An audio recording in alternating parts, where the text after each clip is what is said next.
Ok, bien. Le vamos a ir dando el paso a los participantes que se conectan. Bueno, yo creo que ya estaríamos eh, en unos minutos. Démosle 2 minutos a la conexión de las personas y estaríamos en vivo. De todos los participantes que nos están siguiendo el día de hoy, por las redes sociales, por nuestro Facebook Live y por la invitación que hicimos a través de nuestro, nuestra cuenta de Zoom. Vamos a comenzar toda una jornada de videoconferencias bastante interesantes que pueden enriquecer muchísimo a los profesionales de la salud. Vamos a lograr tener ponentes altamente profesionales en distintos campos y el día de hoy no será diferente. Vamos a estar con un gran profesional directamente desde España. Miguel Parada Castro, psicólogo de emergencias del SAMU de Antofagasta y máster en gestión de desastres, nos va a acompañar el día de hoy.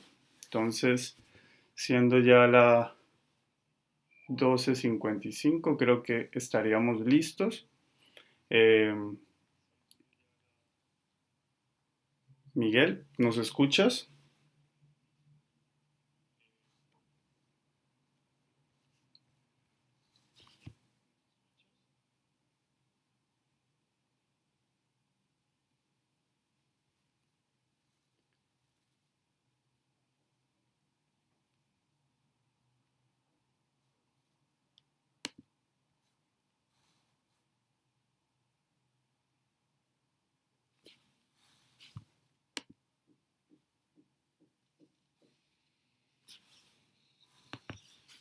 Miguel, ¿nos estás escuchando?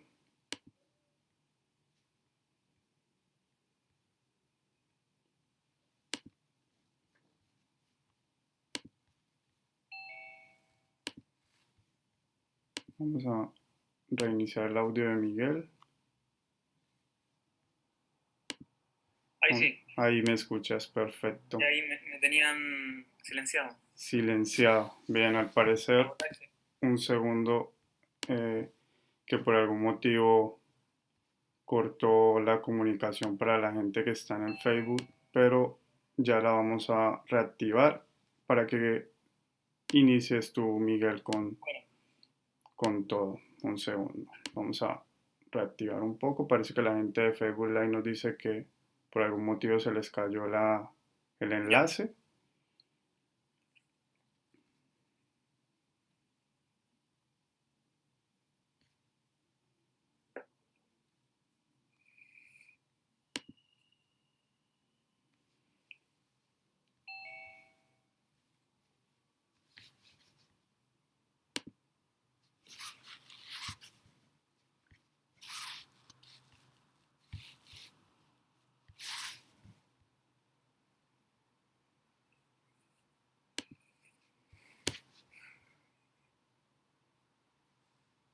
Bien, aquí ya estamos con este.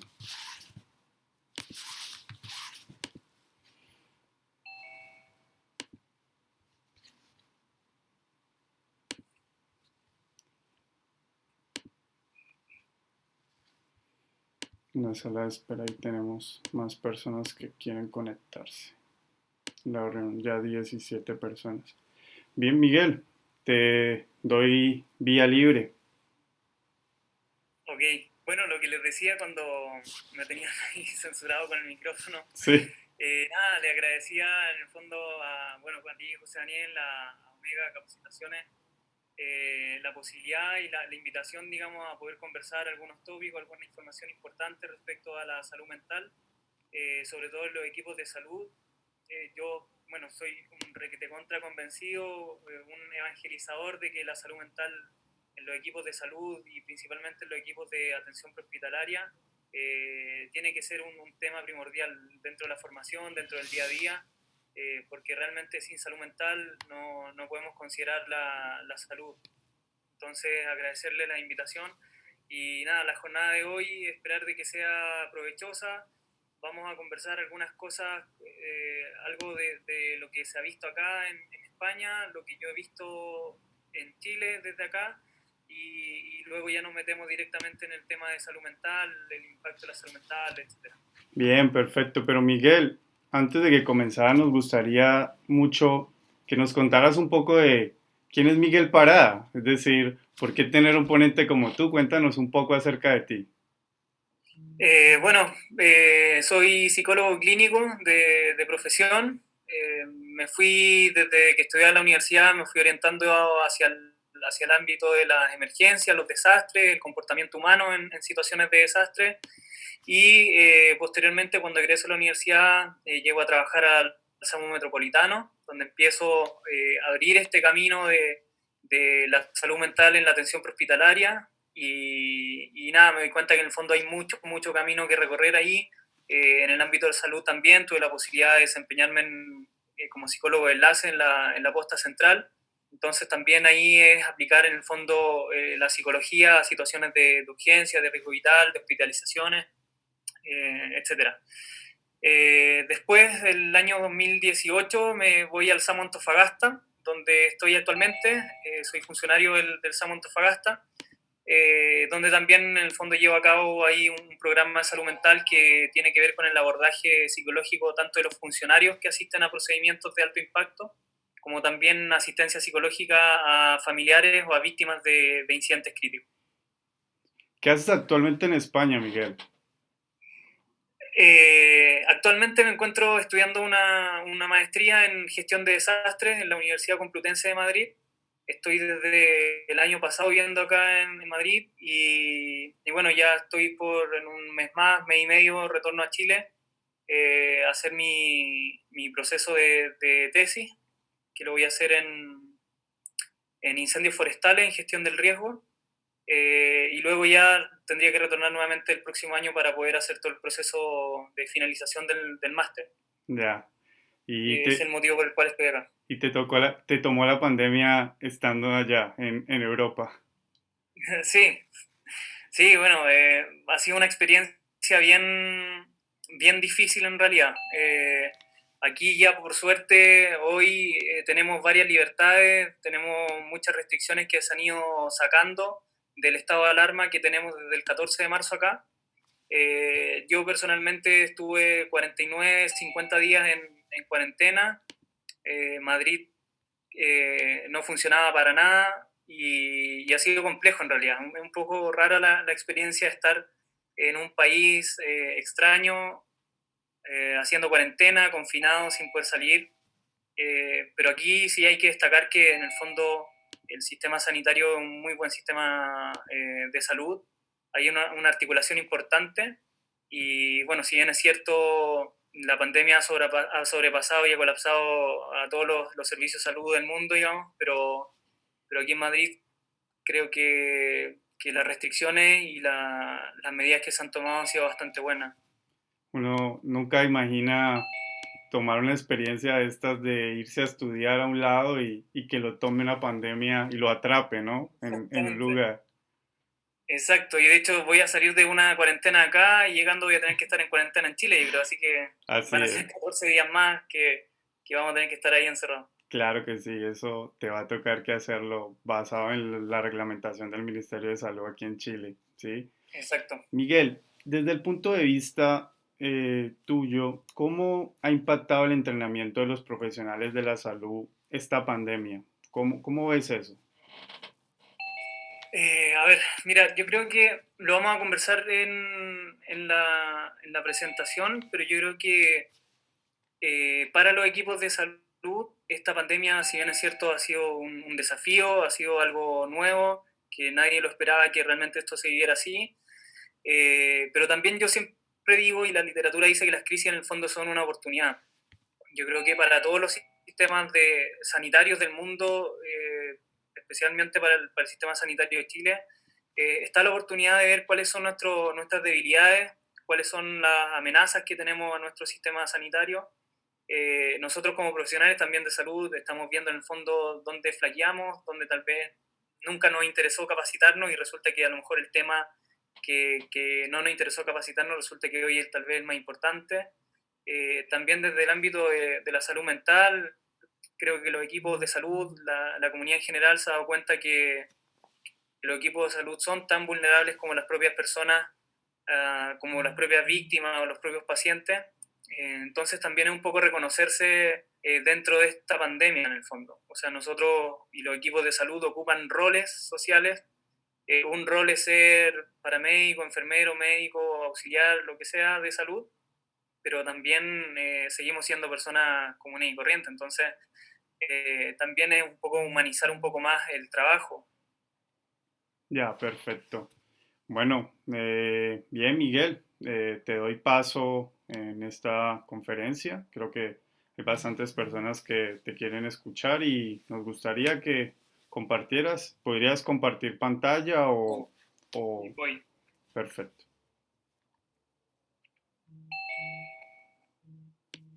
Ahí le deberían estar viendo, ¿no? Bueno, dame un segundo. Ahora sí, solo dale presentación y está. Ahí está. Sí, ahora sí, Miguel. Ya. Bueno, José, en el permiso. Bien, muchas gracias a todos los que están conectados. Vamos a hablar de salud mental en equipos de salud, de las experiencias que se han ido dando hasta el día de hoy con esta pandemia, con esta crisis mundial que en el fondo, como decía anteriormente, ha tenido expuesto a todos los sistemas de salud, a todos los sanitarios, en el fondo al límite.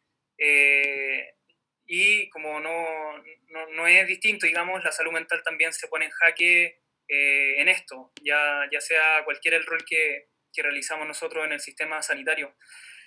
Como les decía al principio, vamos a ver un poco de algunas experiencias de acá, luego voy a tomar algunos puntos que creo que son importantes resaltar, que se han dado en Chile, y luego vamos a conversar de tópicos de salud mental propiamente tal.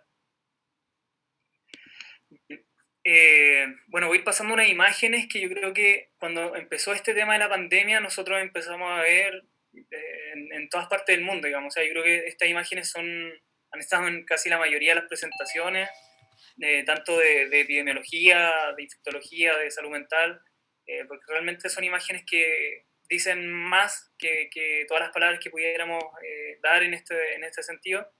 Y nosotros empezamos a ver, por ejemplo, que en Italia hubo una afectación muy importante a los equipos sanitarios. En China también, cuando comienza esta pandemia, en el fondo hay sanitarios que ya colapsan, sanitarios que se queman psicológicamente. El desgaste físico durante todo este tiempo ha sido realmente tremendo. Y eso obviamente va a tener un costo, va a tener una factura que pagar, tanto física como psicológica. ¿Sí? Aparte del desgaste físico y psicológico propiamente tal, que tiene que ver con la atención clínica hacia los pacientes, eh, también es una mezcla de emociones, una mezcla de pensamiento y de conducta que se da en esta crisis, y las crisis en realidad en general son así. La crisis, para la gente que no lo sabe, las crisis psicológicamente se viven como si se mezclara todo en una juguera y se le apretara on, le ponemos encendido a la juguera. Eso es lo que genera las crisis de las personas. En algunas genera un mayor grado de afectación y en otras un menor grado de afectación. Lo que sale también en las crisis, y que ha salido aquí, en España, aquí al ladito de Madrid, en Getafe, esta foto en un periódico electrónico, de los funcionarios de salud utilizando bolsas de basura o elementos que no corresponden a elementos de protección personal, y es porque no tenían los insumos correspondientes ahí en el hospital para poder protegerse. Y esto creo que es uno de los puntos también clave para proteger la salud mental de los trabajadores. En el fondo, si bien es cierto, yo he visto noticias en Chile de que los trabajadores denuncian, ¿cierto?, y levantan la voz respecto a la falta de insumos, a la falta de elementos de protección personal.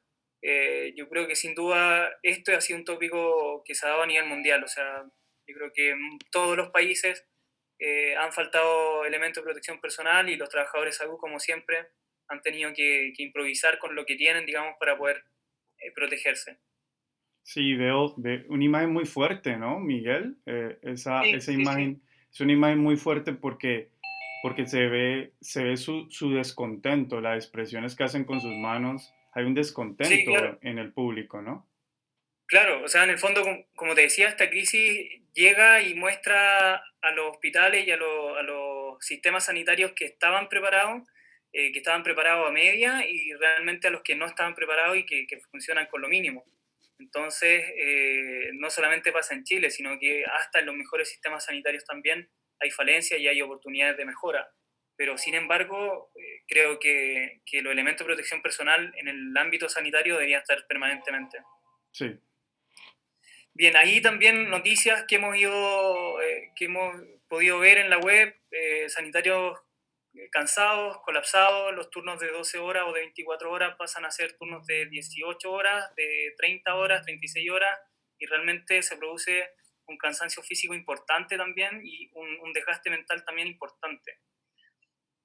Yo creo que si alguien no ha visto esta foto, es porque no ha aprendido su teléfono, o no ha visto su computador, o no ha visto televisión, porque esta foto creo que es la foto ícono con la que se empezó a demostrar cuál es el impacto físico y psicológico que tiene la pandemia y el estar trabajando en primera línea, en el fondo. O sea, marcas físicas importantes, producto del uso de mascarilla, el uso de antiparras, eh, que se empezó a viralizar en la primera etapa de la pandemia. Por ejemplo, acá en Europa, esta imagen era una imagen ícono que muestra a estos sanitarios marcados y quizás cuánto tiempo tuvieron esas mascarillas puestas. Bien, bueno, debido a la crisis y a la gran cantidad de funcionarios expuestos, tanto a los horarios de trabajo, a las dinámicas nuevas que han tenido que ir adicionando, digamos, a su rutina, obviamente hay un desgaste y una exposición psicológica importante respecto a todos estos estresores. Y es por lo mismo que la Consejería de Sanidad de acá de la Comunidad de Madrid estableció dos estrategias principalmente, que fue una, incorporar a los servicios clínicos, principalmente en servicios UCI, a psicólogos que pudieran abordar a los equipos de salud, que pudieran estar atentos a las necesidades psicológicas de los trabajadores. Y en segundo lugar, establecieron también una línea de atención psicológica donde las personas y también los sanitarios podían llamar a ese número de forma gratuita y obtener la consejería o la primera atención psicológica de acuerdo a lo que ellos manifestaran. Creo que producto de la cuarentena fueron las medidas principales las que podían establecer acá en Madrid, principalmente la de la línea telefónica, ya que había limitación del desplazamiento. Respecto a los servicios de atención prehospitalaria, destaco el caso del SAMUR, que es el servicio prehospitalario del Ayuntamiento de Madrid, un servicio municipal de emergencia. Aquí ya empezamos a ver algunas cosas importantes que se recomiendan en el cuidado de la salud mental de los equipos de salud. Los equipos que entraban a la guardia, en la imagen de la izquierda, en la superior izquierda arriba, ellos todas las mañanas, la gente que entraba a su turno, tenía una reunión cuando iban a tomar cada uno su móvil. En esta reunión se le entregaba información detallada, actualizada, información de epidemiología, información de procedimientos de protección personal, de protección biológica, y en el fondo todos los equipos de salud, o sea, todos los equipos de SAMUR, digamos, que salían ese día al turno, sabían perfectamente cuál era el escenario real, digamos. O sea, se le entregaba información. Hervigio Corral, el jefe de formación de SAMUR, también le hacía una presentación todos los días, iban actualizando los datos epidemiológicos todos los días, y por lo tanto los equipos también tenían un escenario real, digamos, una información fidedigna y oportuna respecto a lo que estaban viviendo, ¿ya? Y eso creo que también es una oportunidad bastante buena que tomaron acá en SAMUR, de poder educar a los equipos también. ¿Ya? Algunas visitas también, el alcalde, o sea, perdón, el director de emergencias también los visitó en su tiempo para poder saber cómo estaban, levantar necesidades, identificar necesidades, y también reconocer el trabajo, y creo que eso también siempre es bueno. Proyecto UCI, el proyecto de humanización de la UCI también ha incorporado psicólogos dentro de las UCI específicamente. El proyecto UCI, un proyecto muy importante que hay acá en España, que también se ha ido desplazando hacia América, y en el fondo lo que busca el proyecto Humaniza la UCI es precisamente eso, es dar cuenta de que hay algunas necesidades invisibles y que tiene que ver con necesidades psicosociales de los pacientes, pero también necesidades psicosociales de los propios funcionarios que se desempeñan ahí. La unidad psicosocial de SAMUR también estableció una estrategia de atención para funcionarios que tuvieran algún requerimiento de salud mental a través de los diferentes voluntarios psicólogos que que componen esta unidad. Aquí hay algo más también del proyecto Humaniza la UCI. Abajo se puede ver la incorporación ahí en el equipo de una psicóloga, y en la foto de la derecha también Javier, en el fondo, que lo nombran ahí, en el fondo es un psicólogo que trabaja con los funcionarios de los equipos intensivos para poder, en el fondo, adaptar nuevamente las rutinas, para poder adaptarse a la nueva forma de ejercer el trabajo, a los diferentes aislamientos, al uso de elementos de protección personal, etc. Aquí, últimamente, en esta parte, como en la última parte de la crisis, se ha reflejado bastante la necesidad psicológica. Uno de los temores de las autoridades y de algunos especialistas acá en Madrid, en España en realidad, ya pasando la epidemia, ya pasando el tema del virus, tiene que ver con la afectación del bienestar psicosocial. O sea, en el fondo, el aumento de los suicidios, de las licencias médicas por trastornos mentales, abuso de sustancias, etc. Bueno, algo que también han tenido que hacer los equipos de salud, y que lo he visto también en Chile, en algunos hospitales, en algunos servicios clínicos, tiene que ver con esto de que en el fondo se están haciendo cargo de esta necesidad de los pacientes de establecer contacto familiar o contacto social. Son estrategias que se han replicado a nivel mundial y que tiene que ver que el sanitario o el personal clínico no solamente tiene que hacer clínica, sino que también tiene que hacer un soporte psicosocial al establecer algún medio de contacto con lo externo, digamos. O sea, los pacientes tienen necesidades, los pacientes tienen necesidades psicológicas, demandas sociales de comunicación con los familiares, y también la familia hace lo mismo en el fondo. Entonces, al final nos damos cuenta que el equipo clínico está al medio, está entre un paciente que tiene necesidad de comunicarse con el exterior y también tiene al otro lado a la familia que presiona, que llama, que también tiene demandas emocionales, psicológicas respecto a saber cómo está su familiar y cómo ha evolucionado. Bien, pasando a lo que yo he podido ver en Chile, estas imágenes son menos antiguas, unas 3 semanas, 4 semanas tendrá, respecto a que también hay una gran cantidad de funcionarios contagiados en Chile que tienen el COVID, o sea, tienen presencia COVID. Acá en España son 50.000 los sanitarios contagiados. En Chile desconozco en realidad al día de hoy cuántos habrá, pero una de las pocas imágenes de funcionarios contagiados fue uno que hizo el ministro Mañalich hace un tiempo atrás, que mencionaba que habían 286 personas contagiadas. Y esto es re interesante porque en el fondo volvemos a darnos cuenta y volvemos a tomar el concepto de que el funcionario de la salud también es vulnerable. Hay una serie y es curioso, hay una serie de autoconceptos y una autoimagen que se va generando el funcionario de salud, y sobre todo las personas que trabajan en las unidades de emergencia, en las unidades intensivas y en el prehospitalario, y que tiene que ver con una falsa sensación de seguridad, o una imagen un poco más de superhéroe, que obviamente se ocupa como un mecanismo de defensa frente al riesgo, ¿ya? Pero sin embargo, nosotros tenemos compañeros SAMU contagiados, hay mucho personal de salud también de los establecimientos contagiados, y aquí es donde empiezan a aparecer los síntomas de angustia, de ansiedad, del miedo de que el próximo puedo ser yo. Y bueno, de eso también tenemos que hacernos cargo. ¿Qué pasa cuando esta persona que tiene que ir en la primera línea, que tiene que ir a resolver el problema, pasa a ser parte del problema?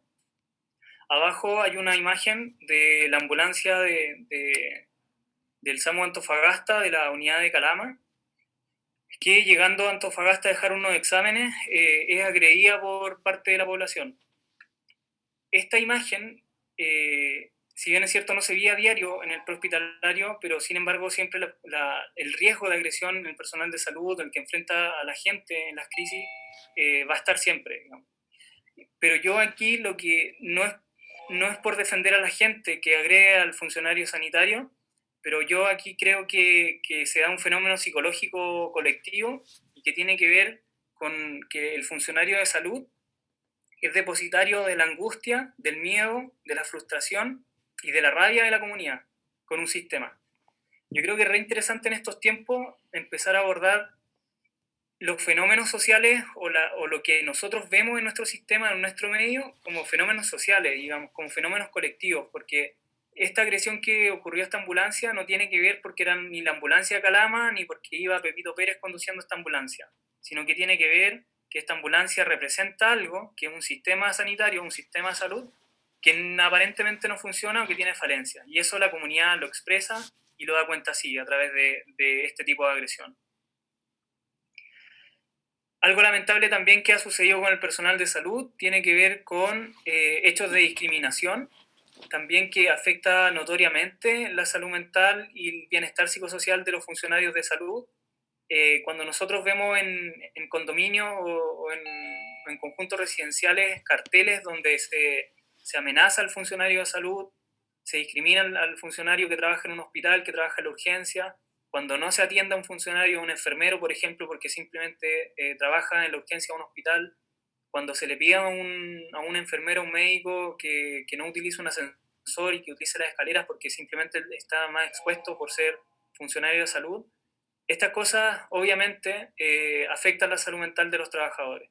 O sea, no solamente tengo que ir a encerrarme 12 o 15 horas expuesto a un virus que me puede matar, sino que también en el lugar donde yo debería estar seguro, donde yo debería descansar, también estoy expuesto a amenaza y a discriminación. Y eso lo vamos a ver un poquito más adelante, que en el fondo el soporte social también tiene mucho que ver en el bienestar psicológico. Lamentablemente ya, bueno, esta es la primera funcionaria de salud en Chile que fallece por COVID, y es algo lamentable, por supuesto, pero es algo real también. Y en el fondo, esta exposición y esta vulnerabilidad y la sensación de que el próximo puedo ser yo, también es una amenaza importante y un estresor latente que está siempre en los equipos de salud en este tipo de crisis. O sea, en el fondo, pensar que el próximo puedo ser yo, que a pesar de que me forro, digamos, me cubro con los elementos de protección personal, me puedo infectar. Cuando me infecto, empiezo a pensar, ¿y si me muero? O si me tienen que conectar a un ventilador. Entonces, la situación realmente siempre es estar ahí en el limbo, siempre estar con todas las alertas, digamos, respecto a lo que puede suceder. Y lamentablemente, por ocupar un rol social, por ocupar el rol de cuidador, de ser enfermero, ser paramédico, ser médico, en esta crisis lamentablemente va a estar este ingrediente del temor a infectarse o el temor a morir. Bien, también se han dado, digamos, como se ha relevado, digamos, la necesidad de proteger la salud mental de los trabajadores. Hay algunas sociedades científicas que han levantado la necesidad, que han dicho en el fondo que hay que establecer estrategias de cuidado para el personal de salud. Hay algunos establecimientos que han desarrollado algunas actividades de capacitación de funcionarios respecto a primer auxilio psicológico y apoyo psicosocial, porque los funcionarios hoy en día también, aparte de saber hacer cosas que tienen que ver con la atención clínica, tienen que saber cómo ellos también se pueden cuidar como grupo, cómo se pueden cuidar entre pares. Una de las recomendaciones más importantes que hay respecto al cuidado de los equipos de salud tiene que ver principalmente con el cuidado entre pares que se puede desarrollar. Hay otras estrategias que se han ido manifestando, la Católica también en algún minuto, no sé si eso está ya puesto en marcha, pero la Católica a través de la Escuela de Psicología manifestó la necesidad de establecer un número de atención telefónica que tuviera que ver con la asistencia psicológica, algo muy similar a lo que hicieron acá en Madrid.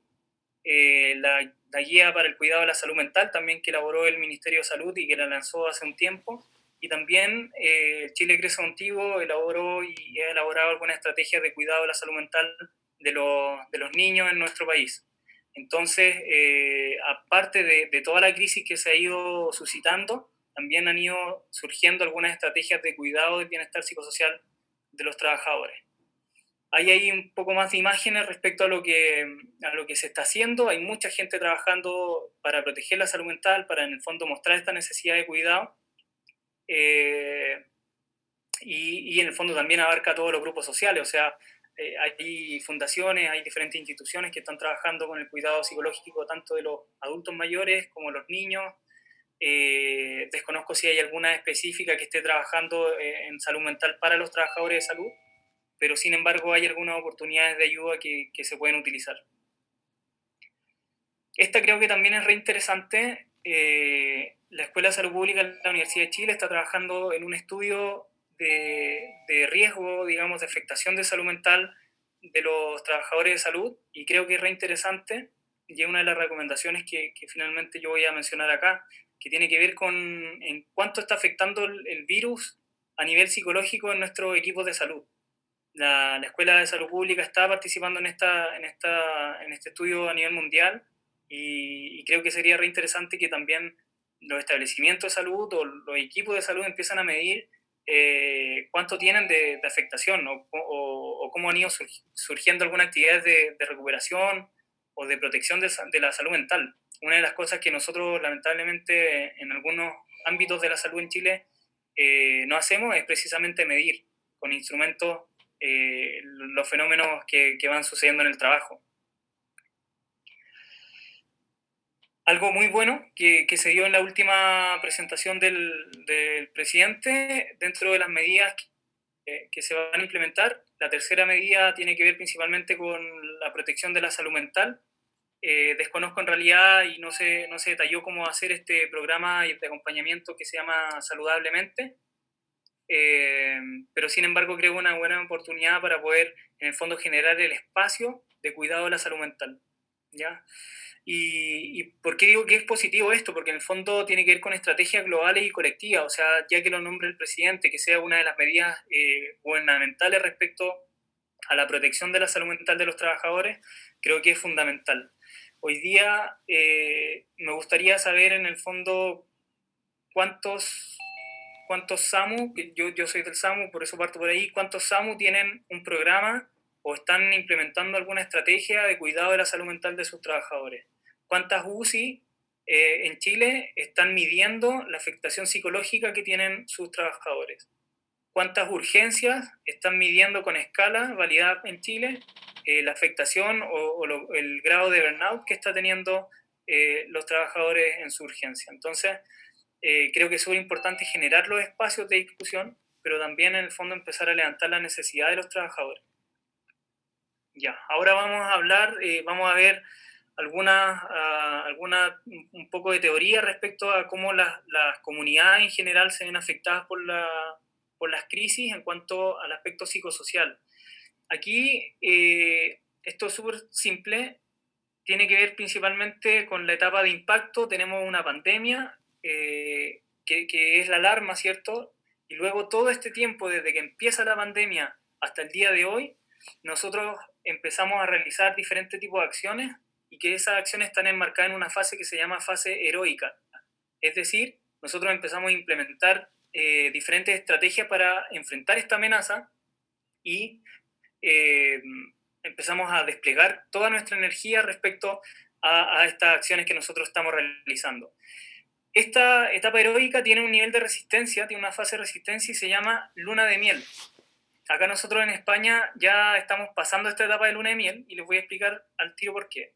La etapa de luna de miel tiene que ver con la sensación de máximo amor por el otro, ¿ya? Un amor comunitario, una aceptación comunitaria.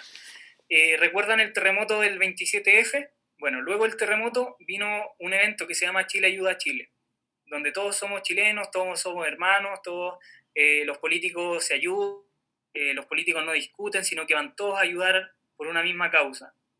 En Chile, no sé si ya habrán pasado esta etapa de la luna de miel con esta división social que se genera ayer y antes de ayer, con estas manifestaciones, ¿cierto? Por temas de alimentación, etcétera. Pero la luna de miel es eso, es una fase súper etérea, es una fase que dura poco, y en el fondo la mantención de la crisis empieza a agotar a la gente y empieza a dividirla. Nosotros acá en España estamos en esta fase, o sea, ya pasamos la fase de luna de miel, ya resulta que los españoles ya no son todos españoles, ya hay gente que empieza a hacer cacerolazos porque quiere que el gobierno levante las medidas restrictivas, y hay otro grupo de españoles o madrileños que en el fondo quiere que sigamos en cuarentena para que los índices sigan mejorando. Entonces, esta fase también de cohesión comunitaria rápidamente se transforma en una segregación comunitaria y se empiezan a hacer diferentes tipos de grupos. Y lo mismo va a pasar en los equipos de salud. Los equipos de salud tal vez hoy, en plena crisis, se sienten uno solo, están pensando en que todos juntos van a sacar el trabajo, pero cuando las crisis son demasiado largas, se empiezan a ver algunas incomodidades y algunas disputas también en los equipos, y para eso también hay que tener alguna estrategia de intervención. Luego de la etapa de luna de miel, como la crisis sigue siendo larga y se sostenía en el tiempo, hay una fase de agotamiento, ¿ya? Donde resulta que tal vez el trabajo no tiene sentido, que para qué nos vamos a esforzar tanto si sigue muriendo gente, para qué nos vamos a seguir esforzando tanto si tenemos un aumento diario de 1000 casos, etcétera, ¿sí? Y luego ya viene un proceso de reconstrucción y de nuevamente recuperación de la normalidad. ¿Por qué los intervinientes requieren un cuidado especial? Este es un metaanálisis que se hizo hace un tiempo atrás y que en el fondo estudia a muchas personas que trabajan en equipos de emergencia, en trabajadores de desastre, y lo compara con personas que desarrollan labores comunes, no sé, profesores, mecánicos, jardineros, ingenieros, oficinistas, etc. Y ahí tenemos los resultados, digamos, de que en el fondo los equipos o sea, las personas que se desempeñan en equipos de desastre o de emergencia están mucho más expuestos y demuestran mayor afectación también por estar expuestos a situaciones de emergencia y desastre, ya sea en desarrollo de ansiedad, de cuadros de depresión y también en desarrollo de estrés postrauma. O sea, es indiscutible hoy día pensar, digamos, que un equipo de salud no está más expuesto a patologías mentales que una persona que desempeña cualquier otro tipo de trabajo. El manejo de información privilegiada también es un estresor importante para los equipos de salud. Hay personas que, o sea, piensen, por ejemplo, en las personas que trabajan en la UCI, que tienen información privilegiada por estar ahí, o las personas que trabajan en el Ministerio de Salud, por ejemplo, y que tienen los datos, tienen los números, la realidad que está viviendo el país. Entonces, las personas que trabajan expuestas a la crisis y a la emergencia, al desastre, son mucho más vulnerables y desarrollan en el tiempo más patologías de salud mental que las personas que no lo están. ¿Cuáles son los focos favorecedores de estrés de estar en un equipo de salud?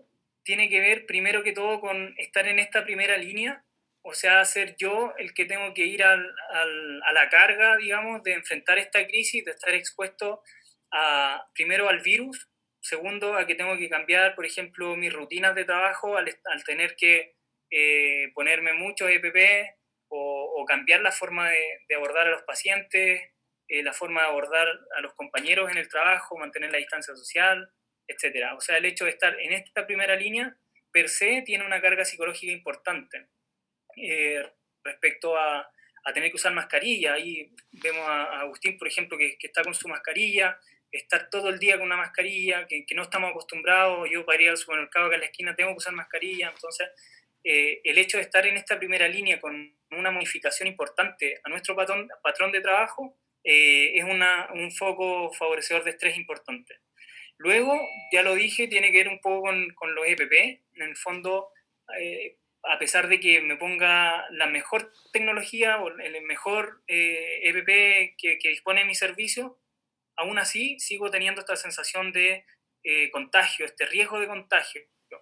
Y hace poco antes de ayer leí una declaración que hizo un enfermero del SAMU Metropolitano, que está con COVID positivo, y él dentro de su escrito que puso ahí en una red social, decía que él había utilizado y había seguido todos los protocolos que le habían establecido respecto al cuidado de riesgo de infección en el manejo paciente, pero que aún así se había contagiado.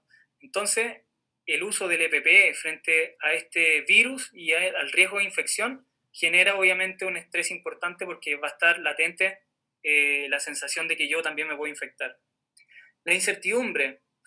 una de las peores cosas que le pasa al ser humano es tener incertidumbre, es no saber qué está sucediendo, es no saber qué hacer y no saber lo que va a pasar en el futuro. Y esta incertidumbre se traduce con la fecha de término.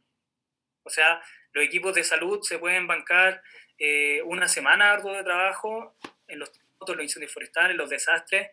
Los equipos de salud que se despliegan trabajan 7 días, pueden trabajar 14 días máximo, pero esos tienen un límite, digamos, tienen una fecha de término. Ahora, el riesgo de esta incertidumbre en los equipos de salud en Chile es que está recién comenzando lamentablemente allá. Nosotros acá en España ya estamos viendo la luz del túnel, ya tenemos 200, 300 casos diarios y disminuyendo, pero sin embargo, de ayer a hoy hubo un aumento importante de 1000 casos en Chile. Entonces, no sabemos cuándo va a terminar esto y a los equipos de salud también, en el fondo, no saber hasta cuándo, obviamente se transforma en una preocupación más. El horario extendido o la sobrecarga de trabajo. Hoy día no es llegar y ponerse el uniforme, marcar ahí, poner el dedo en el huellero y subir a la UCI o subir a su servicio o trabajar en la urgencia de forma normal. Hoy día hay una serie de protocolos, hay una serie de medidas que se tienen que hacer antes de llegar a trabajar. Luego en el trabajo también hay otra serie de medidas que hay que cumplir. entonces, en el fondo, trabajar más de 12 horas, tener que ir a traslado a otros hospitales, por ejemplo, a otras regiones, hoy en día para los equipos de salud también viene a ser un estrés más, un estresor más dentro de toda esta pandemia y esta crisis que se está viviendo.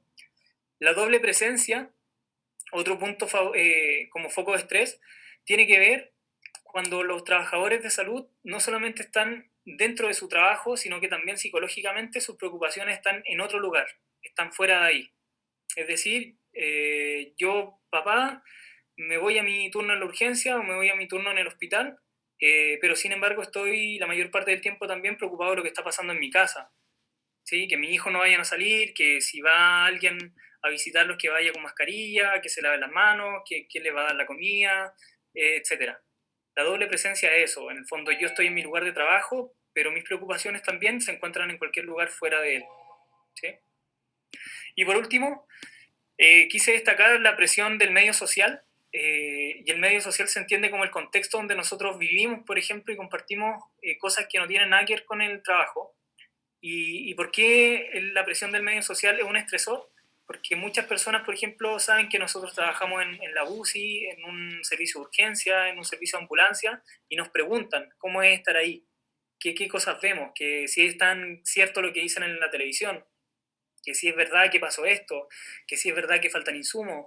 Y en el fondo nuestro medio social nos presiona también para nosotros estar desmintiendo rumores, para que les contemos cómo es realmente estar ahí, qué es lo que se ve, si es que es verdad que el San José tenía muertos en los pasillos, etc. ¿Sí? El hecho de como el copuchenteo social que tenemos en nuestro medio también es un foco favorecedor de estrés, porque en el fondo cuando nos preguntan 3, 5 personas del tema, puede ser y está bien, pero ya cuando son 15 o todos los días o nos mandan WhatsApp y nos preguntan cosas, ya empieza a ser un poco molesto. Bien, hay una serie de, de publicaciones que se ha dado en este tiempo, desde marzo en adelante principalmente, y estas publicaciones en el fondo lo que han hecho es mostrar la necesidad psicosocial de los trabajadores de salud. En el fondo aquí hay una serie de artículos que le hice pantallazo y que pude leer y en el fondo todos al final concluyen relativamente en lo mismo, en algunas estrategias que vamos a conversar en unas diapos más adelante, pero sin embargo hoy en día hay evidencia suficiente que muestra que los trabajadores de salud en esta crisis COVID-19 son altamente vulnerables y en el fondo también hay una afectación importante. Ahí hay un poco más de publicaciones. Si ustedes se meten a buscar ahí en internet van a encontrar muchas publicaciones de salud mental, de estrategias de cuidado de la salud mental, de orientación también a qué cosas tienen que hacer, cuáles son los puntos críticos del cuidado de los trabajadores en respecto a la salud mental, etcétera. O sea, hoy en día hay una cantidad de evidencia importante y creo que es súper útil también porque en el fondo los servicios pueden descargar estas estrategias, pueden tal vez implementarlas de acuerdo a su realidad local, etcétera. ¿Qué deberíamos esperar en los trabajadores de salud en Chile? a través del tiempo. Con esta crisis deberíamos esperar tener personas con burnout, ¿cierto? Con un desgaste psicológico importante, con equipos de salud quemados. Deberíamos esperar con el tiempo licencias médicas, alta rotación en los equipos de salud, producto de lo mismo, del burnout, del estar gastado, del estar quemado con tanto dolor, con tanta muerte, con tanta presión también que recibimos. Deberíamos tener personal de salud con algunos cuadros de depresión, con síntomas depresivos también marcados. En al menos 1 de 7 deberíamos tener un desarrollo de estrés postraumático. Y también deberíamos tener un aumento importante en el consumo de sustancias, ¿ya? Que se pudiera dar tanto dentro del recinto hospitalario como también fuera del trabajo. Y aquí esto es re interesante porque en el fondo los trabajadores de salud hoy en día necesitan tener estabilidad emocional, estabilidad psicológica, y, y los estabilizadores emocionales que nosotros conocemos son el tabaco, el alcohol y el consumo de drogas o algún tipo de sustancia como estabilizador emocional, en el fondo, ¿ya? Y bueno, somatizaciones, en el fondo, personas con dolencias musculoesqueléticas, con algunas somatizaciones importantes, en el peor de los casos, algunas lipotimias, producto de la gran carga psicológica, parestesias, que es esta sensación de hormigueo en la cara, en las piernas, en los brazos, etc. Náuseas, vómitos, etc. ¿Sí? Entonces, por eso es tan importante que nosotros como institución de salud, que las instituciones de salud generen estrategias que si bien es cierto, ya no son preventivas porque estamos dentro de la crisis, pero sí van a ser preventivas o mitigadoras en el tiempo respecto a la sintomatología que pueda surgir y a los cuadros que puedan desarrollar los trabajadores de la salud. O sea, por eso yo no, a lo mejor suena un poco pesado lo que dije respecto a que me gustaría saber cuántas UCI están haciendo estrategias de cuidado, cuántos hospitales, cuántos SAMU, etcétera.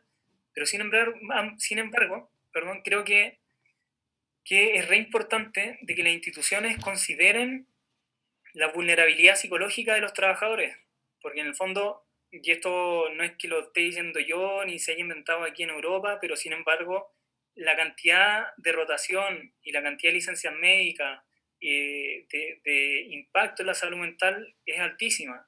En China, vamos a ver ahora, no sé si en esta día por la siguiente, vamos a ver los datos de un estudio que hicieron en China respecto a la afectación psicológica de las enfermeras que trabajaron en hospitales por COVID-19, que son datos altísimos respecto a patologías mentales. Precisamente está, un estudio que se hizo en 1.257 trabajadores de salud en China, en el fondo muestra que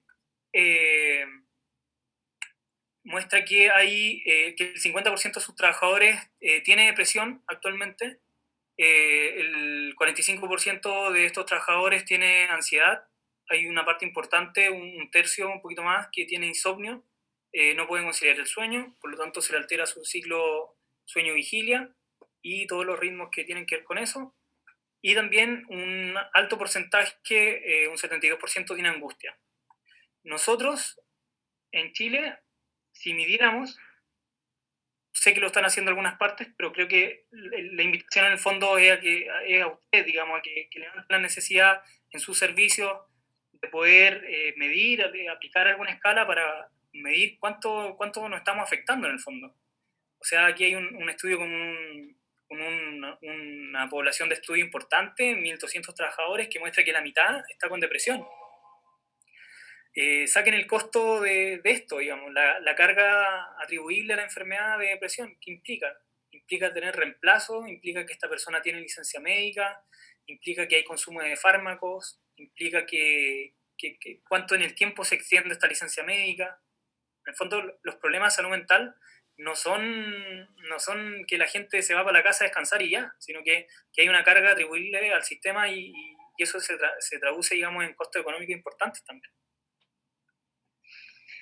¿Cuáles son las reacciones y cuáles son los síntomas que podríamos ver en las personas con algún grado de afectación o en la mayoría de la población, por ejemplo?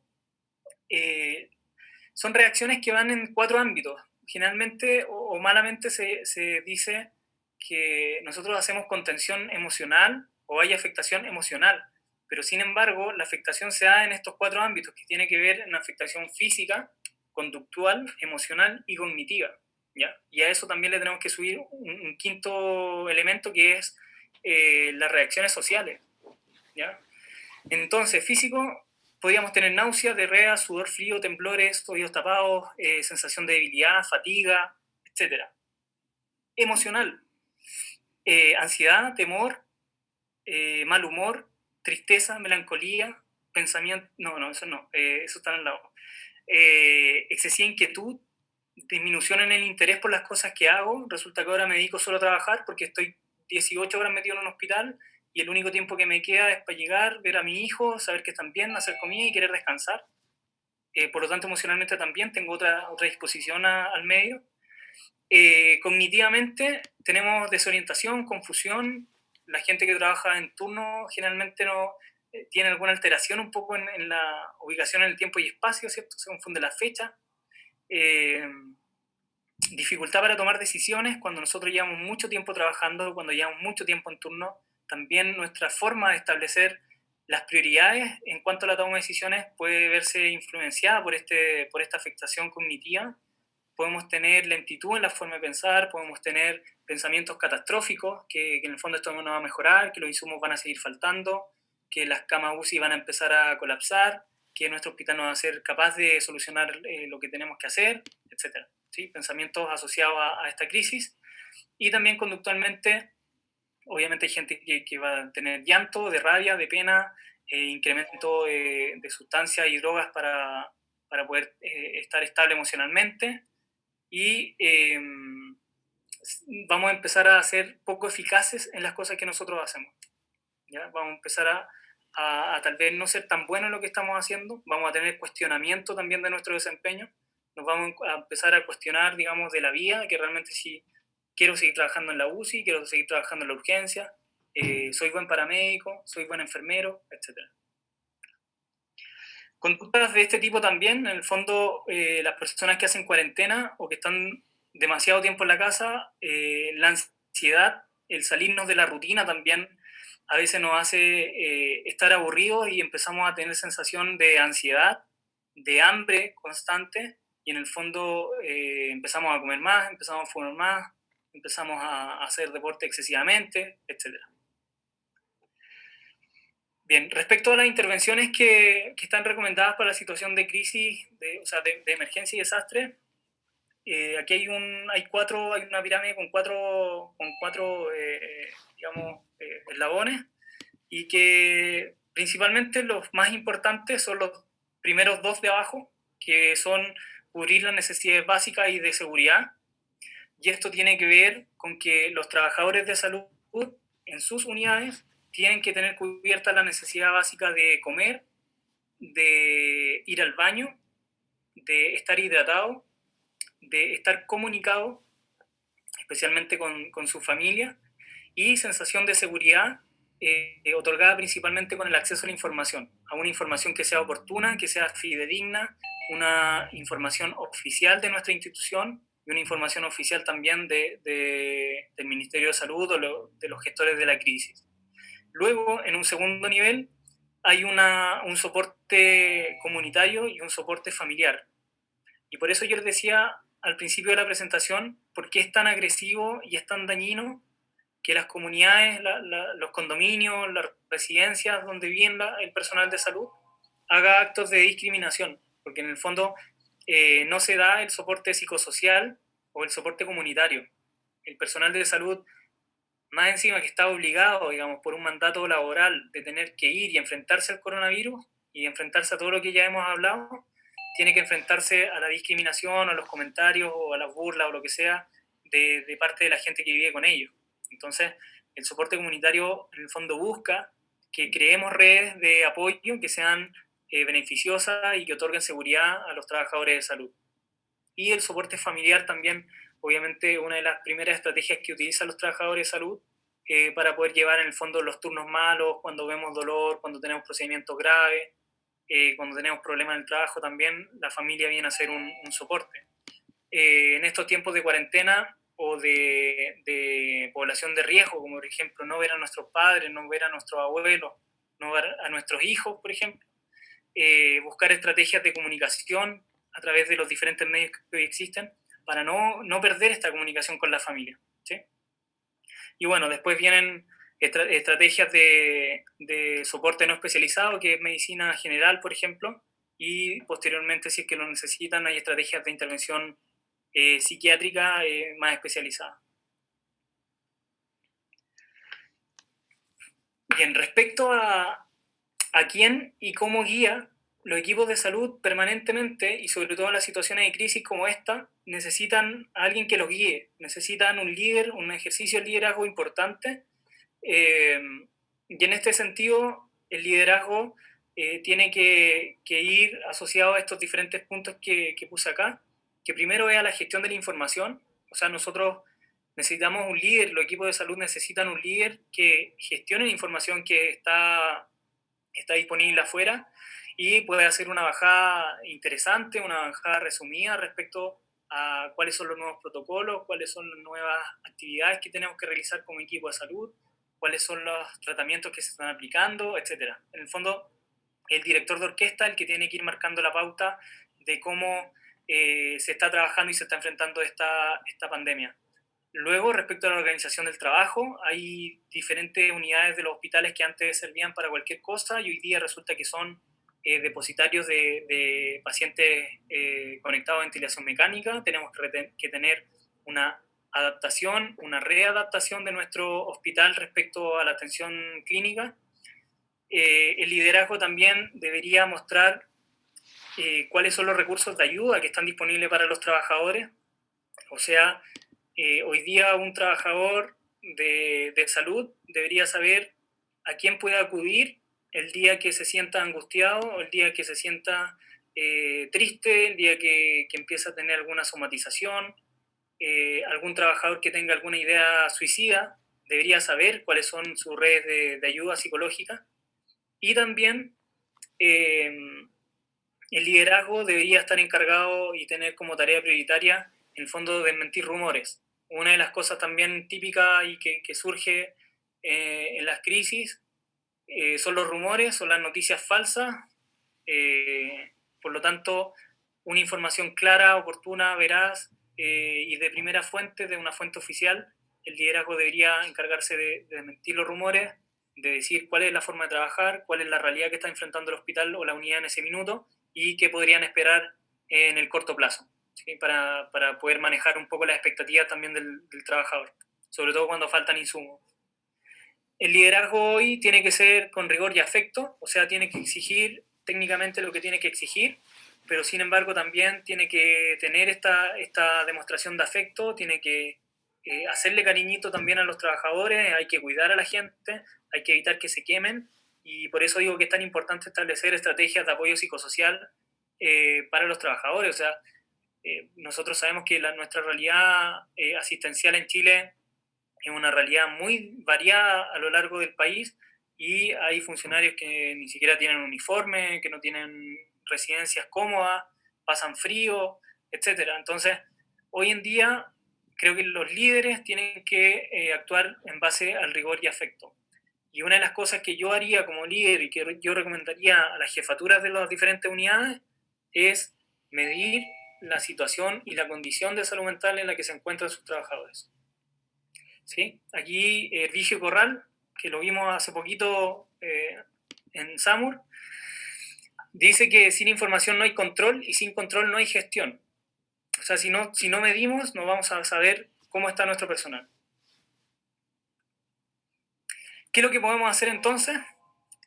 Ya conversamos algo al principio, cubrir necesidades básicas fisiológicas. La gente, no porque su UCI esté llena, va a dejar de comer, no porque la urgencia esté colapsada, va a dejar de ir al baño la persona, va a tener algunos pequeños espacios de descanso, entendiendo que hay una crisis y una alta demanda de atención clínica, pero sin embargo debemos establecer estrategias de rotación de personal, de que el personal no esté las 12 horas o las 15 horas sometido a la misma carga de trabajo, a la misma intensidad de trabajo. Hay que hacer alguna rotación ahí para poder cuidar el funcionamiento del funcionario durante todo el día. Los funcionarios hoy en día necesitan tener actualizaciones infecciones asociadas a atención de salud. Hoy día creo que es primordial que los trabajadores de salud estén actualizados en cuanto a las últimas medidas, a lo que se está usando internacionalmente, a cómo se trabaja, por qué tiene que usar esa mascarilla y no otra, por qué tiene que usar buzo y no otra cosa, o pechera, etc. También he podido ver mucha controversia respecto a eso, a que por qué no sé, por qué los amos de Puerto Montt ocupan buzo y full face, y por qué nosotros andamos con pechera y mascarilla quirúrgica, no sé, una cosa así, ¿no? En el fondo, entonces la actualización y el estudio de lo que se está utilizando actualmente en infecciones asociadas a la atención de salud, el equipo de salud tiene que conocerlo. Contacto con los familiares, contacto con el medio externo, teléfono a disposición, digamos, en los diferentes servicios. Sobre todo yo lo recomiendo mucho para los centros reguladores de atención hospitalaria. Un teléfono que el trabajador puede ocupar cuando él quiera, durante su turno. Alimentación más o menos saludable, ojalá dentro de lo que se pueda evitar sobrecarga alimenticia, frituras, bebida y cosas así. El pollo con papas fritas es bueno, pero no un mes, y se ríe Agustín porque sabe que es verdad. Ese es el plato típico de los SAMU, el pollo con papas fritas o los completos. Entonces, creo que alimentación más o menos saludable, ¿ok? Con algunos refrescos por ahí entre medio para mantener la hidratación. Flexibilizar algunas normas, ya lo dijimos, estamos en una crisis, las crisis también tienen algunas flexibilidades respecto a lo que se trabaja comúnmente cuando no estamos en crisis. Salas de silencio, salas que en el fondo lo que buscan es que el funcionario vaya a ese lugar y se pueda desconectar de lo que está sucediendo, que él pueda descansar 5 minutos, que pueda leer, que pueda tal vez, no sé, hablar con su familia, no sé, pero en el fondo que sea una sala de desconexión.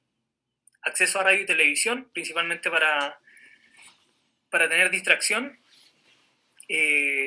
no para seguir viendo noticias del coronavirus, sino que tenga que ver con un poco con la distensión del ambiente.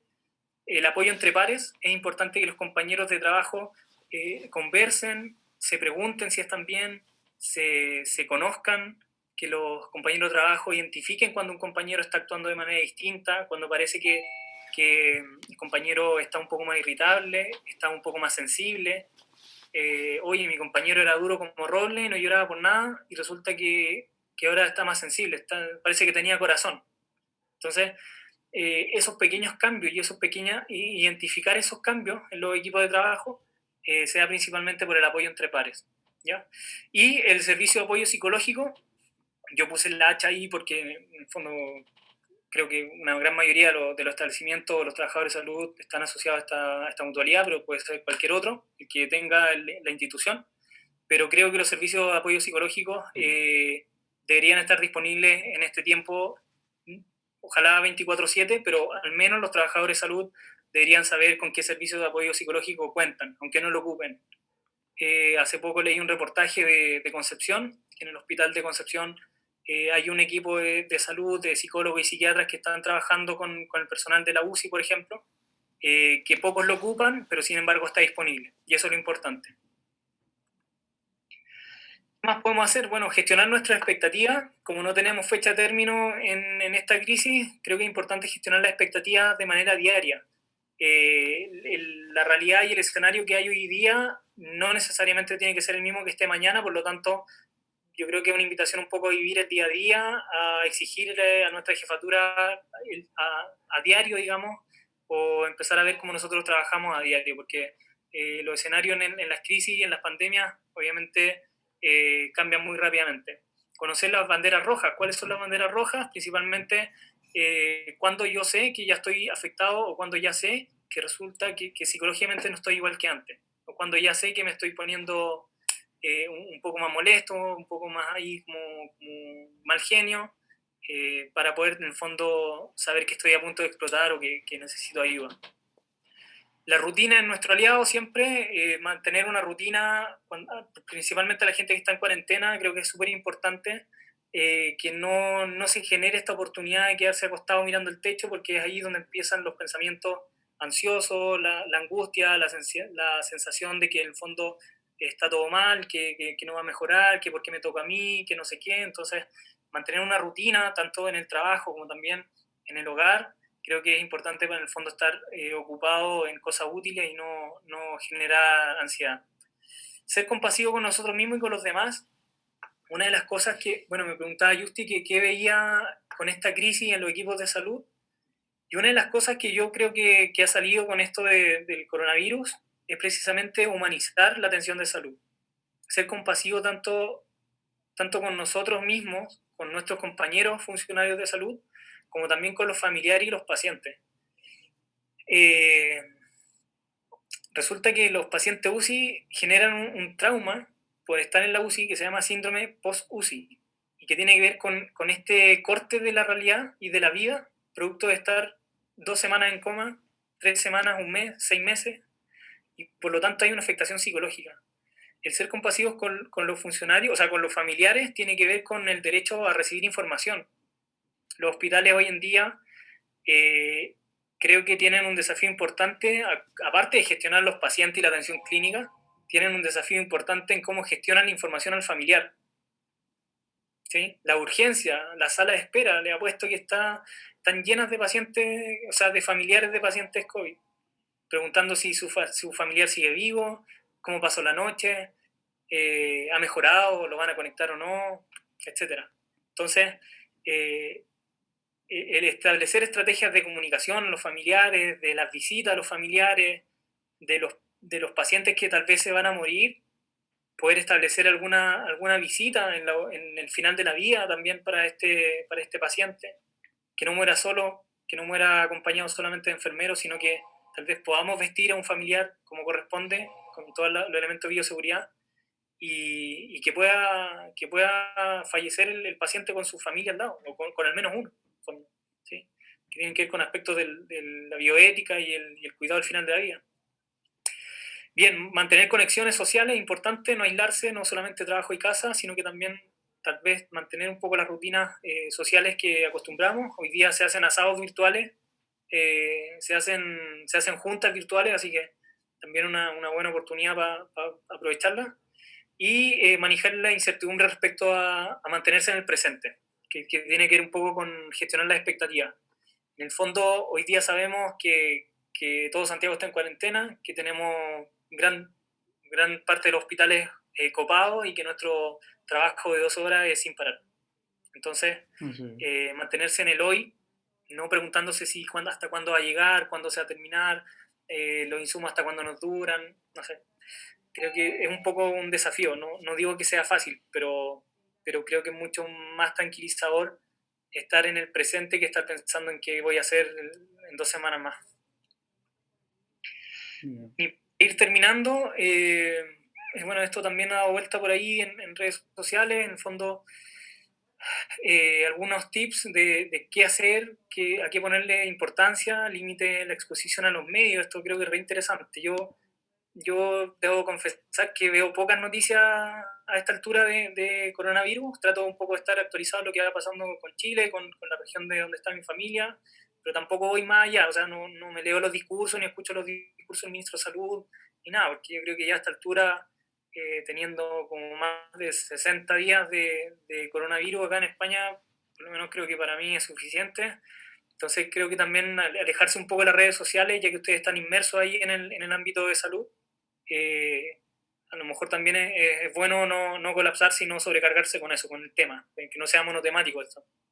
Bueno, tomar descanso, mantener rutina, conectarse con los colegas, comunicarse constructivamente. Yo creo que esto también es súper interesante. O sea, el hecho de, imaginen un equipo de salud que tiene algunos conflictos y que más encima en esta crisis y en el manejo de la pandemia se empiezan a portillar o empiezan a criticar así como en mala. Imagínense los ambientes de trabajo que se generan. Cuando lo que más se necesita hoy en día es establecer equipos que sean cohesionados, que sean en base a la confianza, a la buena onda, a cuidarse a sí mismos, etc. Hay algo que es súper útil y que se recomienda que los funcionarios de salud estén entrenados en esto, que son los primeros auxilios psicológicos. No sé si lo han escuchado por ahí. Los primeros auxilios psicológicos, el modelo ABCDE, es un modelo basado en evidencia, un estudio clínico, un ensayo clínico randomizado que se hizo en 2016 en varios centros asistenciales de Santiago, y lo que muestra los primeros auxilios psicológicos es que las personas que reciben este modelo o este protocolo de primeros auxilios psicológicos tienen mejor salud mental futura después del incidente, de un trauma no voluntario, y tienen una sensación de alivio inmediato cuando se le aplica este protocolo. Y este protocolo tiene que ver principalmente con la escucha activa, o sea, las personas necesitan sentirse escuchadas, necesitan saber que alguien las comprende, el reentrenamiento de la ventilación, este paso, el paso B, no tiene que ir necesariamente en orden A, B, C, D, E, podemos hacer el paso que la persona necesita, pero el paso del reentrenamiento de la ventilación es un paso que nos sirve mucho, por ejemplo, cuando las personas están con crisis de pánico o para que nosotros mismos o nuestros compañeros tengan una sensación de alivio corporal, en el fondo, ¿sí? Con esta respiración profunda que nos enseñan un poco y que ustedes utilizan mucho también para poder tranquilizar a los pacientes cuando están ansiosos. El paso C, categorización de necesidades. Es importante que los equipos de salud o que los que cuidan o que están a cargo de los equipos de salud sepan cuáles son las necesidades que tienen sus trabajadores. En el fondo, voy a decir algo súper absurdo, tal vez que va a sonar muy ridículo, pero necesitamos, o la jefatura, digamos, los gestores necesitan saber si sus funcionarios tienen confort en el baño, si es que tienen agua caliente en el baño, si es que los trabajadores tienen una residencia que está vaciada, que tienen las condiciones necesarias para poder estar ahí en un turno 12 horas, 24 horas, etc. ¿Ya? Cuando hay necesidades hay que identificarlas para luego darle una prioridad a las necesidades. Luego, la derivación a redes de apoyo. Importante que nosotros contemos con una red de apoyo, ya sea interna de nuestro establecimiento, psicólogos del mismo hospital, trabajadores sociales del hospital, o también una red de apoyo psicosocial externa, por ejemplo, la mutualidad a la cual estén asociados. ¿Ya? Y la psicoeducación, que tiene que ver principalmente con entrega de información hacia los trabajadores respecto a cuál es el cuadro mental que tienen que tener, cuáles son los síntomas esperables, las conductas que ellos deberían esperar de sus compañeros en este tiempo, etc. Cuando los trabajadores tienen información, despejan la incertidumbre y eso en el fondo por consecuencia despeja la ansiedad. ¿Ya? Estos primeros auxilios psicológicos no serán útiles cuando exista uno de la mnemotecnia paren. Cuando exista en cualquiera de esas letras de la mnemotecnia, no van a ser los primeros auxilios psicológicos y deberían tener asistencia más especializada, tal vez evaluación psiquiátrica o psicológica, cuando haya psicosis, cuando tengamos compañeros de trabajo o personas que estén con pensamientos alejados del juicio de realidad o pensamientos demasiado extraños.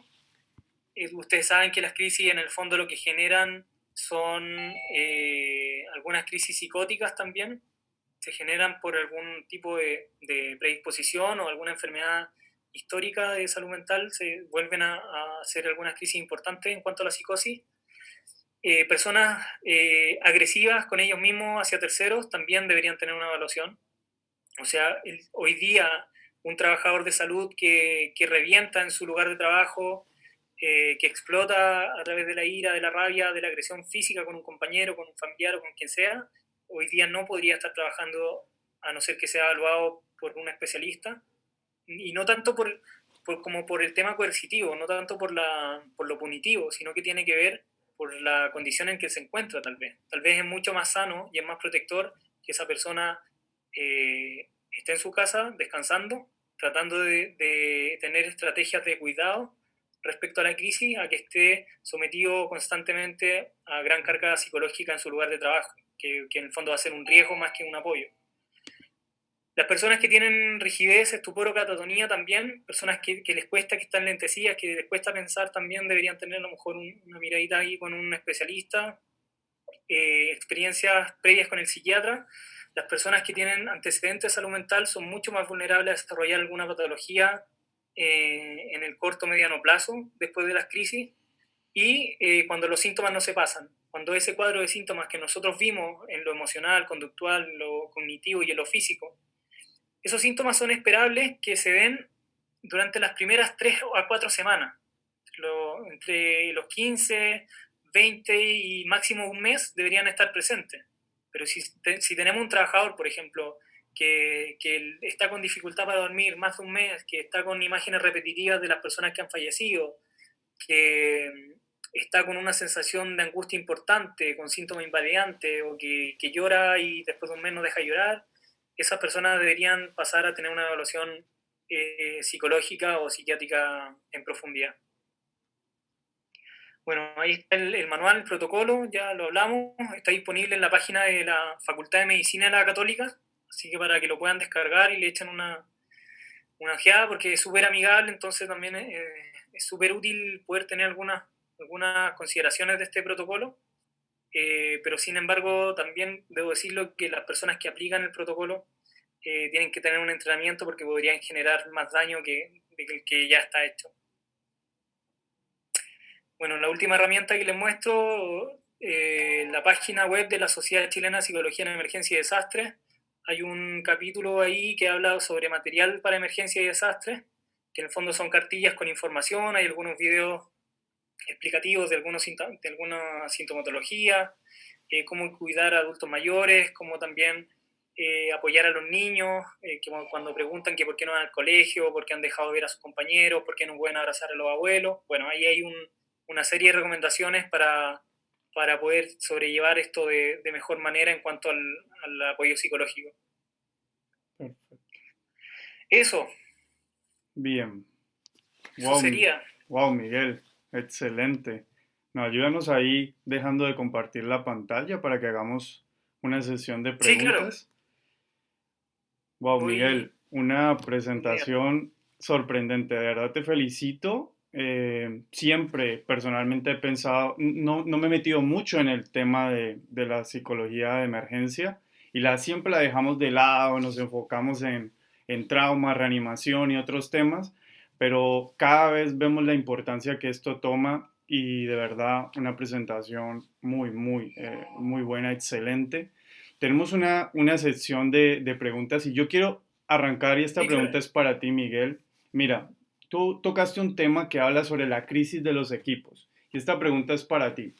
Soy amante de un autor que se llama Simon Sinek, ¿sí? Y si tú puedes ver la portada de este libro, se llama Los líderes comen al final, ¿sí? Y Claro. ¿tú qué piensas acerca de que uno de los grandes problemas psicológicos que los equipos de intervención sentimos, porque hago parte también de un equipo de intervención, es que los líderes actualmente no comen al final, ¿sí? Y creo que la portada del libro nos puede decir mucho sobre eso. ¿Qué piensas? Mira, yo creo que, como lo decía en la presentación, yo creo que el ejercicio del liderazgo hoy en día tiene que ser un ejercicio con rigor y afecto, tiene que ser un ejercicio que en el fondo le muestra a los equipos de salud estrategias de seguridad, que les muestre que hay confianza, que les muestre que hay un líder o un gestor que está preocupado de ellos, que hay alguien que en el fondo los está mirando permanentemente y no necesariamente los está mirando para poder hacer acciones punitivas, sino que tiene que ver con que lo está mirando en el fondo para identificar cómo los puede ayudar mejor. ¿Sí? O para en el fondo establecer redes de ayuda cuando alguien empieza a flaquear. Yo creo que un líder a lo mejor no debería comer ni al final ni al principio, sino que tal vez debería comer junto con su equipo.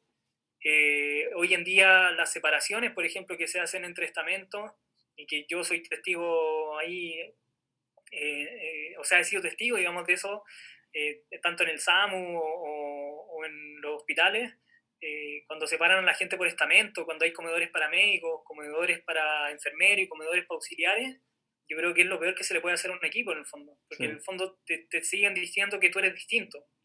Claro. O por qué los médicos están con esta visera y a mí me pasaron una mascarilla ahí de, no sé, de Luca, no sé cómo decirlo, pero en el fondo el ejercicio de liderazgo hoy en día tiene que ser un liderazgo que invite a la cohesión grupal, ¿sí? Bueno. Y obviamente los trabajadores también tienen que ser súper como visionarios de que el acercamiento de los jefes y los líderes no tiene que ver con que somos todos amigos, sino que se genera una cohesión grupal para enfrentar de mejor manera la crisis. Bien, muchas gracias, Miguel. Tenemos una pregunta. Alfredo Pusi nos dice, en el ámbito de la salud hay bastante resistencia a consultar los dispositivos de contención psicológica. En nuestro servicio prehospitalario se debatió si debía ser obligatorio, pero esa iniciativa no prosperó. ¿Qué sugerencias podrías dar sobre este punto? ¿Debería ser obligatorio? ¿Qué estrategias sugieres para generar las demandas del personal de salud en el contexto de la pandemia? Mira, hay un dicho del campo, yo soy del campo, entonces yo como muchos dichos que se utilizan por allá. Un chancho o un cerdo no se puede hacer callar a palo. O sea, obligado no es, a la fuerza no es cariño. Y en el fondo, las estrategias de apoyo psicológico tienen que ir en la línea de los voluntarios, de ofrecer la ayuda, pero no obligar. Porque, o sea, en el fondo, si tú tienes un paramédico, un enfermero o lo que sea, un trabajador de un equipo de salud, que tú lo obligas a ir a un psicólogo, que ya hay un prejuicio, hay una serie de ideas preconcebidas respecto a lo que es un psicólogo, y más encima lo tienes hablando 45 minutos con esta persona, contra su voluntad, yo creo que no funciona. Y no está recomendado que sea así obligado, sino que tiene que ser ofrecido el servicio de asistencia psicológica, pero va a tener que ser tomado por las personas que crean que lo necesitan. Bien, ok.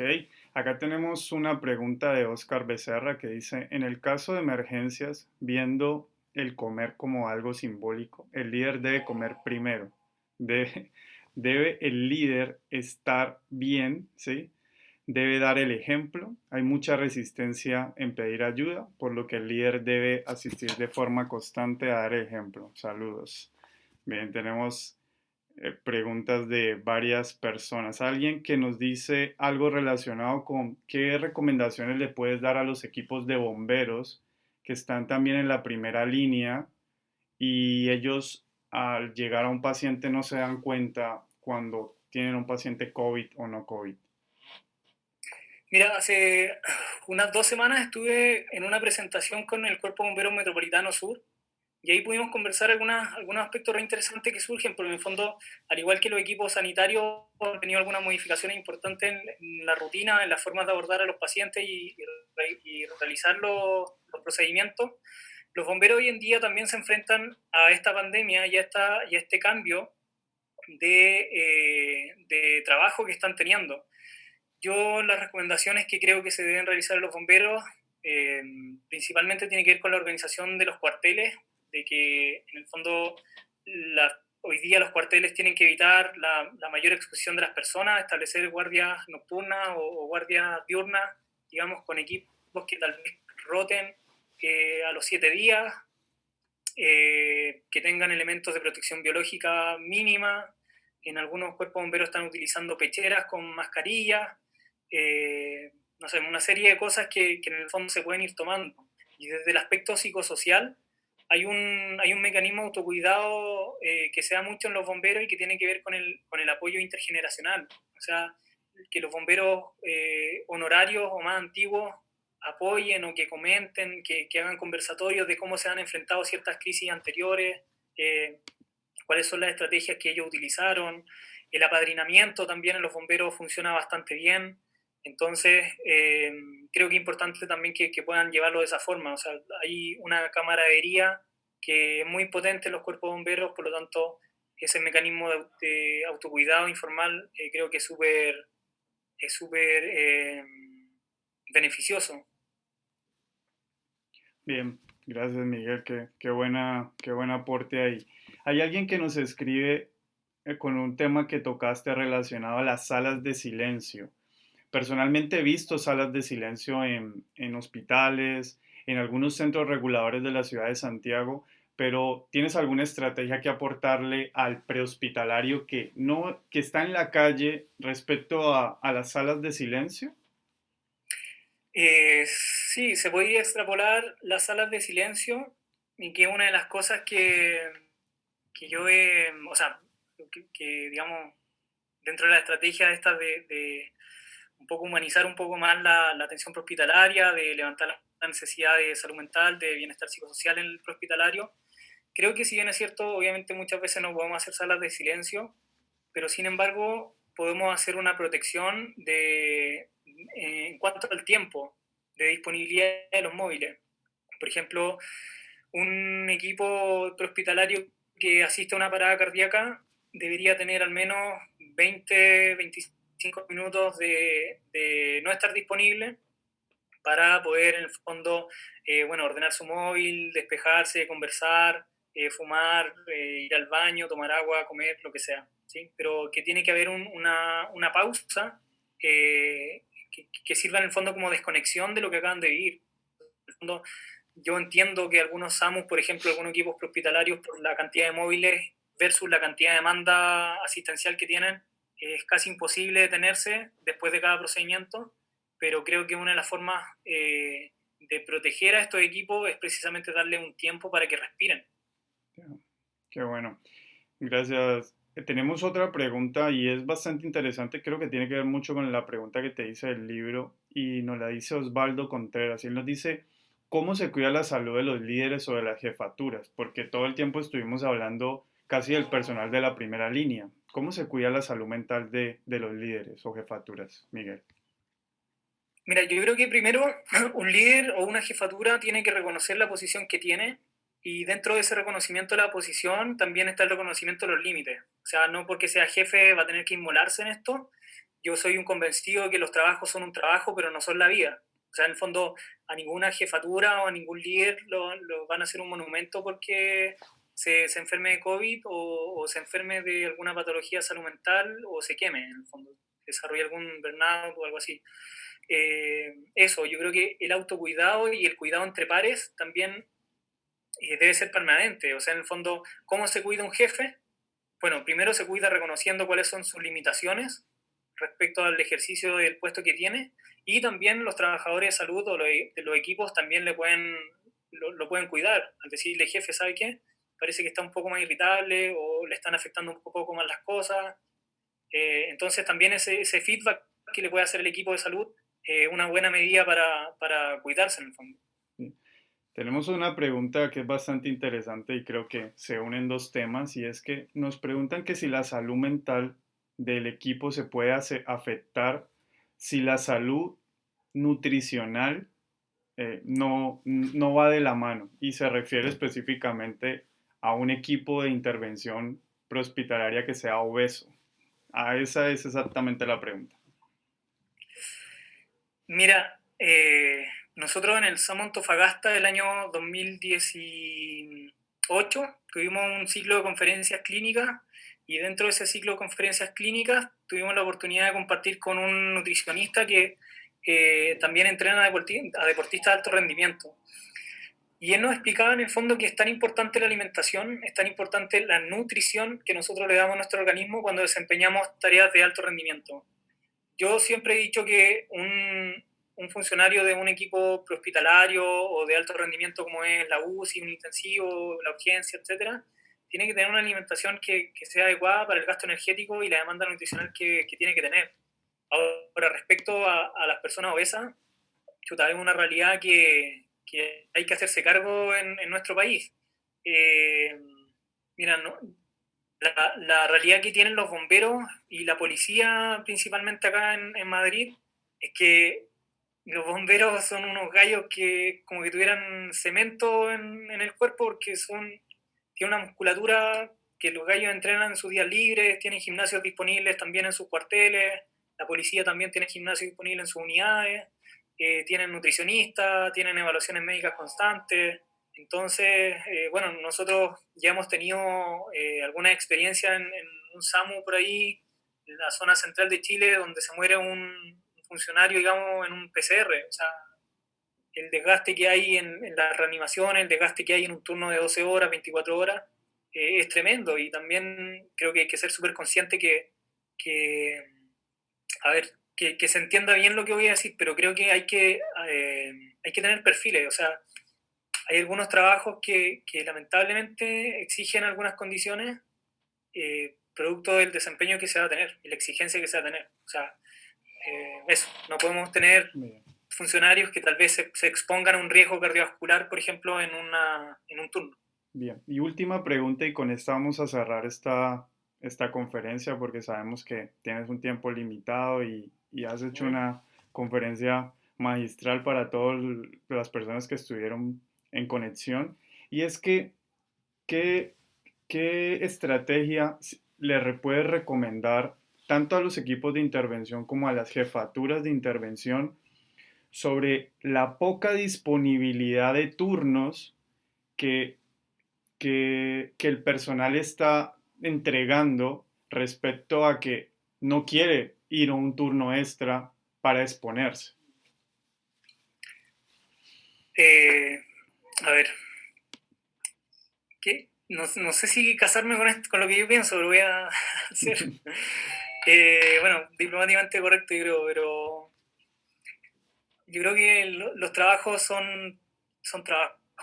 Yo creo que no se puede obligar a nadie, digamos, a tener que estar la semana completa en un trabajo. Si bien es cierto, hay un gran compromiso de los trabajadores de salud, todos entendemos la necesidad de asistencia clínica que hay hoy en día, eh, pero sin embargo, la factura tiene límites, los trabajadores también. Y en el fondo, si hay un trabajador que dice que no tiene más disponibilidad, bueno, el sistema tendrá que absorber ese costo, pero no podemos estar depositándolo en costos de los funcionarios. O sea, porque lo único que vamos a transformar, primero vamos a tener un trabajador que va a estar obligado en un turno, va a generar mal ambiente laboral y después lo vamos a terminar quemando y teniendo licencia psiquiátrica por 30 días, 60 días. Eso. Y bueno, me hago cargo de lo que digo, pero ustedes me preguntaron, yo les respondo. Así es. Bueno, para eso son estos conversatorios. Miguel, solo me queda darte las gracias, darle las gracias a todas las personas que nos vieron en redes sociales, en Facebook Live y a las 60 personas que tuvimos en este, en este chat de Zoom o esta reunión de Zoom. Así que solo me queda darle las gracias a Miguel por esta gran participación, no sin antes dejarles una invitación a todos los que nos están viendo, ¿sí? Vamos a estar con nuestra próxima conferencia el 27 de mayo. Vamos a tener un ponente muy interesante, el señor George Contreras. Nos va a hablar directamente en una videoconferencia desde Nueva York, donde vamos a hablar de esta respuesta de la pandemia como primera línea de los servicios de emergencia en los Estados Unidos. Bien. Y Miguel, ya finalizando, ¿quisieras dar algunas últimas palabras para que cerremos la reunión? Sí, bueno, solamente volver a agradecer la oportunidad de, bueno, la invitación, la oportunidad de poder compartir algunos tópicos, información importante del cuidado de la salud mental de los equipos de salud en esta crisis de la pandemia. Darle mucho ánimo, mucha fuerza. Queda mucho por recorrer en Chile, lamentablemente, con este tema de la crisis, pero pasa. Nosotros en algún minuto también pensamos que esto era interminable, pero hoy día ya podemos ver algunas luces y algunos resultados positivos del sacrificio que se hace como sociedad. Así que nada, eso, agradecerles nuevamente, mucho ánimo, fuerza, saludo a todos los compañeros del SAMU y eso, cualquier cosa que necesiten me pueden contactar. Bueno, ya para cerrar, muchas gracias a todos los que estuvieron presentes. Gracias, Miguel. Gracias por sacar este tiempo y entregar esta ponencia tan importante para todos los que somos profesionales de la salud y estamos en la primera línea y vemos cómo la psicología de emergencias cada vez sigue cobrando más y más importancia. Un gusto saludarlos a todos. Es Omega Capacitaciones y estamos al servicio de la educación de profesionales en salud. Un gusto verlos a todos. Pero, Claro, dime, Miguel. no, eso, me está despidiendo. Ok, nos vemos. Chao. Un gusto, Miguel.